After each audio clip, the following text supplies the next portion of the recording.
Ellie Cook, and I live here in the Old East Village with my partner and my 3 kids. My name is Poppy and I'm 6.5. We were interested in the residential rain garden pilot program because we knew we wanted to put a rain garden into the yard, but we were unsure about the process of doing that. So we knew there'd be support for the project. So we were hoping to gain a functioning rain garden, which you can see behind us. And also we really wanted to add some beautiful pollinator habitat to our yard. This is our first project to improve water retention on our property.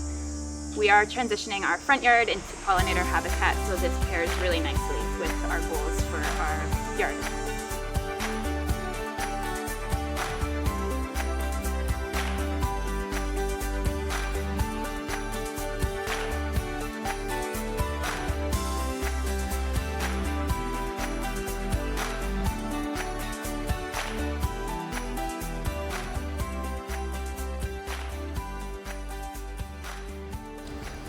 I discovered that when the water comes down through, like the cycle of the water, when it comes down as rain, then it goes into the rain garden, and then it sinks into the ground and helps the roots, which then make blossoms, which then the bees and the pollinators come and they help us, especially the bees, because they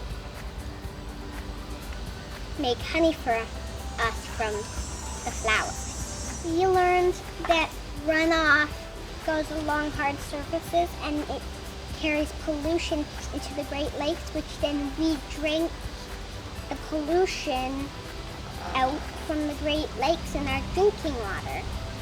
But the rain gardens help make sure that pollution stays out, and the water there helps the plants and helps us stay healthy and not let the pollution get into our bodies. It's a really fun place to play, and we learned about all the native plants that grow.